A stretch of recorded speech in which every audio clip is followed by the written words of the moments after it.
భారత్ చైనాల ద్వైపాక్షిక సంబంధాలను మెరుగుపరుచుకోవడానికి చేస్తున్న ప్రయత్నాల్లో కీలక పరిణామం చోటు చేసుకుంది.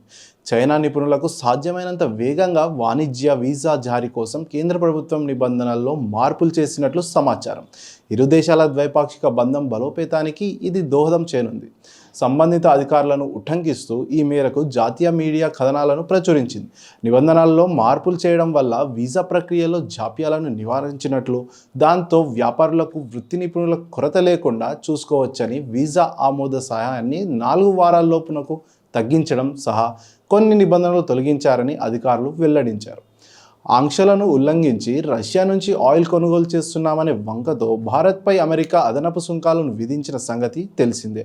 ఈ నేపథ్యంలోనూ చైనా వేదికగా జరిగిన షాంఘై సహకార సంస్థ SCO శిఖరాగ్ర సదస్సుకు ప్రధాని మోదీ హాజరయ్యారు. అక్కడ చైనా అధినేత షీ జిన్పింగ్తో ప్రధాని మోదీ ప్రత్యేకంగా భేటీ అయ్యారు. ప్రపంచ శాంతి శ్రేయస్సు కోసం భారత్ చైనాలు కలిసి పనిచేయాలని ఆ సందర్భంగా ఇరువురు నేతలు పిలుపునిచ్చారు. అంతేకాదు, సరిహద్దు వివాదాలను పరిష్కరించుకొని అన్ని రంగాల్లో పరస్పరం సహకారం అందించుకోవాలని నిర్ణయించుకున్నారు. ఈ నేపథ్యంలో తాజాగా చైనా నిపుణులకు వీసా జారీ నిబంధనలను సడలిస్తూ భారత ప్రభుత్వం నిర్ణయం తీసుకుంది.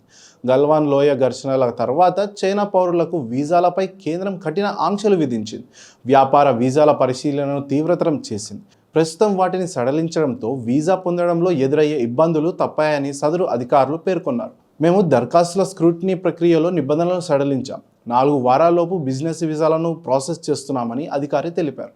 ఈ అంశంపై విదేశాంగ, హోం, వాణిజ్య మంత్రిత్వ శాఖలు అలాగే ప్రధానమంత్రి కార్యాలయాన్ని సంప్రదించగా ఇంతవరకు స్పందించలేదని రైటర్స్ పేర్కొంది.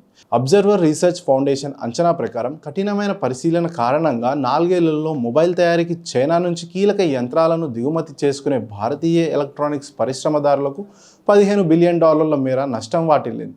షావోమీ వంటి చైనా కంపెనీలు వీసాలు పొందడానికి ఇబ్బంది పడ్డాయని రైటర్స్ గత ఏడాది నివేదించింది. ప్రతీకార సుంకాలతో డొనాల్డ్ ట్రంప్ మొదలుపెట్టిన వాణిజ్య యుద్ధం ఒక విధంగా భారత్ చైనాలను దగ్గర చేసిందనడంలో ఎలాంటి సందేహం లేదు.